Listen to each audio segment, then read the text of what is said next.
warahmatullahi wabarakatuh. Perkenalkan, nama saya Feniatin Nabila, NIM 19424000003. Baiklah, di sini saya akan mempresentasikan materi pesantren studies yang berjudul Pesantren pada Masa Awal Islam, Karakteristik dan Fungsi.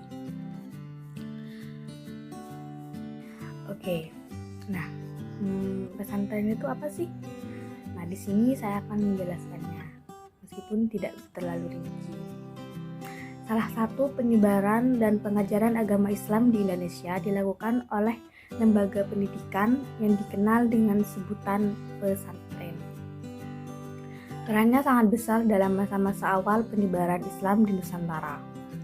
Dalam buku Atlas Wali Songo karya Agus Susanto, pesantren disinyalir merupakan Islamisasi sistem pendidikan lokal yang berasal dari masa Hindu-Buddha di Nusantara.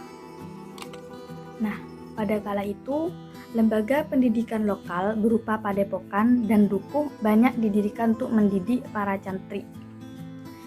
Melalui proses dakwah yang dipelopori oleh Wali Songo, padepokan-padepokan tersebut diakulturasi dengan nilai-nilai Islam. Materi yang diajarkan pun diganti menjadi ilmu-ilmu yang bernafaskan Islam. Seiring dengan semakin meluasnya ajaran Islam di Nusantara, padepokan-padepokan tersebut berganti nama menjadi pesantren. Istilah pesantren pada dasarnya merupakan sebuah tempat pendidikan Islam tradisional yang di dalamnya juga terdapat asrama bagi para santri atau murid tersebut.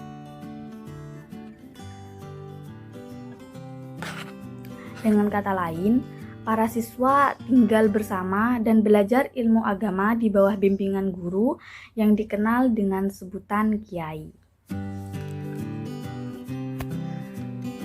Biasanya berdirinya pondok pesantren bermula dari seorang kiai atau ulama agama Islam yang menetap di suatu tempat. Kemudian, datanglah para santri yang hendak belajar berbagai ilmu agama kepadanya. Cikal bakal lahirnya pondok pesantren diduga ketika Syekh Maulana Malik Ibrahim atau lebih dikenal dengan Sunan Ampel mendirikan sebuah padepokan di Ampel, Surabaya, Jawa Timur. Meski pada waktu itu belum disebut sebagai pesantren, tapi bisa dikatakan apa yang dilakukan Sunan Ampel menjadi peletak dasar-dasar pendidikan pesantren di Indonesia. Deskripsi tentang pengembangan pesantren tidak bisa terlepas dengan penyebaran dan penyiaran agama Islam di bumi Indonesia ini. Sehingga dalam mengkaji perkembangan pesantren ini dapat dikelompokkan menjadi beberapa fase, yaitu 1. Fase masuknya Islam ke Indonesia. Yang kedua, fase penjajahan Belanda.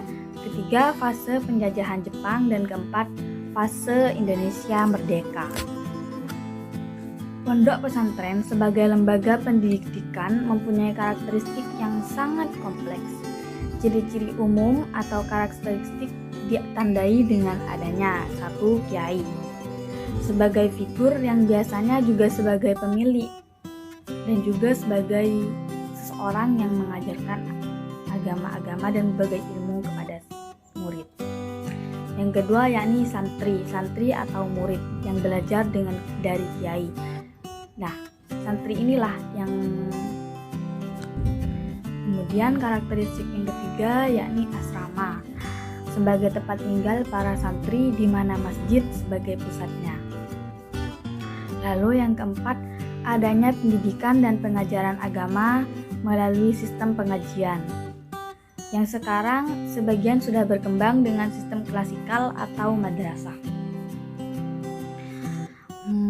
Pondok pesantren sendiri memiliki fungsi sebagai lembaga pendidikan dan dakwah serta lembaga kemasyarakatan yang telah memberikan warna daerah pedesaan. Ia tumbuh dan berkembang bersama warga masyarakatnya sejak berabad-abad. Dari waktu ke waktu, fungsi pondok pesantren berjalan secara dinamis, berubah dan berkembang mengikuti dinamika sosial masyarakat global. Betapa tidak, pada awalnya lembaga tradisional ini mengemban fungsi sebagai lembaga sosial dan penyiaran agama. Pondok pesantren sebagai lembaga pendidikan yang mempunyai tujuan yang tidak berbeda dengan pendidikan agama Islam, yakni mencapai akhlak yang sempurna atau mendidik budi pekerti dan jiwa. Maksud dari mencapai akhlak yang sempurna yaitu dapat digambarkan pada terciptanya pribadi muslim yang mempunyai indikator iman, takwa, taat menjalankan ibadah, berakhlak mulia, dan dewasa secara jasmani, rohani, serta berusaha untuk hidup sesuai dengan ajaran agama Islam. Pondok pesantren harus mengembangkan fungsi dan kegiatan-kegiatannya ke dalam bentuk program dari komponen-komponen aktivitas pondok pesantren dengan mengusahakan adanya pendidikan agama atau pengajian kitab, pendidikan formal, pendidikan kesenian, pendidikan kepramukaan, pendidikan olahraga dan kesehatan, pendidikan keterampilan kejujuran, pengembangan masyarakat lingkungan.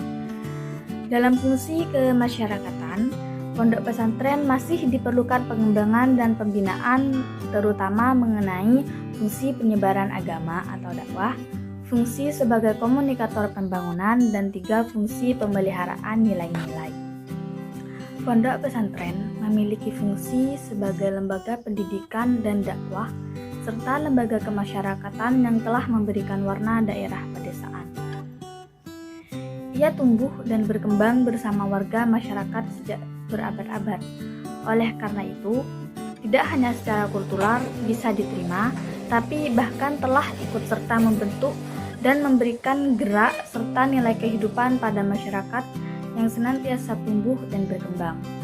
Figur kiai dan santri serta perangkat fisik yang memadai sebuah pesantren senantiasa dikelilingi oleh sebuah kultur yang bersifat keagamaan. Kultur tersebut mengatur hubungan antara suatu masyarakat dengan masyarakat yang lain.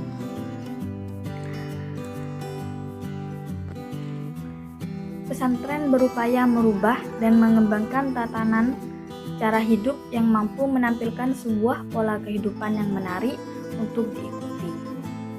Meskipun hal itu sulit untuk diterapkan secara praktis ke dalam masyarakat heterogen. Akan tetapi, selama pimpinan pesantren atau madrasah dan peran serta para santrinya masih mampu menjadikan dirinya sebagai alternatif yang menarik bagi longgarnya nilai dan keporak-porandaan pola yang dimilikinya, akan tetapi mempunyai peluang terbaik di tengah-tengah masyarakat. Nah, dari penjabaran tadi, maka fungsi pesantren jelas tidak hanya sebagai lembaga pendidikan saja, melainkan juga berfungsi sebagai lembaga sosial dan penyiaran agama. Secara rinci, fungsi pesantren dapat dijelaskan sebagai yang pertama, sebagai lembaga pendidikan. Sebagai lembaga pendidikan, pesantren ikut bertanggung jawab terhadap proses pencerdasan kehidupan bangsa secara integral. Sedangkan secara khusus, pesantren bertanggung jawab terhadap kelangsungan tradisi keagamaan dalam kehidupan masyarakat. Nah, dalam kaitannya dengan 2 hal tersebut, pesantren memilih model tersendiri yang dirasa mendukung secara penuh tujuan dan hakikat pendidikan manusia itu sendiri, yaitu membentuk manusia mukmin sejati yang memiliki kualitas moral dan intelektual secara seimbang. Kemudian fungsi yang kedua yakni sebagai lembaga sosial.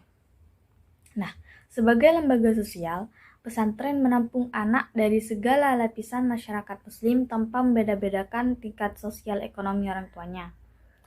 Biaya hidup di pesantren lebih mudah daripada di luar pesantren, sebab biasanya para santri mencukupi kebutuhan hidup sehari-hari dengan jalan patungan atau masak bersama, bahkan ada di antara mereka yang gratis, terutama bagi anak-anak yang kurang mampu atau yatim piatu. Fungsi pesantren yang ketiga yakni sebagai lembaga penyiaran agama Islam atau lembaga dakwah. Nah, sebagaimana kita ketahui bahwa semenjak berdirinya pesantren adalah merupakan pusat penyebaran agama Islam baik dalam masalah akidah atau syariah di Indonesia. Fungsi pesantren sebagai penyiaran agama terlihat dari elemen pokok pesantren itu sendiri, yakni masjid pesantren, yang dalam operasionalnya juga berfungsi sebagai masjid umum, yaitu sebagai tempat belajar agama dan ibadah masyarakat umum. Masjid pesantren sering dipakai untuk menyelenggarakan majelis taklim atau pengajian, diskusi-diskusi keagamaan dan sebagainya oleh masyarakat umum. Keimanan dan ketakwaan terhadap Allah Subhanahu wa taala sudah sejak awal menjadi ciri pokok dari pendidikan pondok pesantren. Demikian pula pengembangan keilmuan yang bermanfaat. Hanya pengertian yang bermanfaat itu diperluas tidak terbatas dengan pengetahuan agama dan ilmu alat seperti nahwu dan shorof, akan tetapi harus juga memiliki berbagai ilmu pengetahuan lainnya. Nah, itu saja yang dapat saya sampaikan. Untuk kekurangannya saya minta maaf. Wassalamualaikum warahmatullahi wabarakatuh.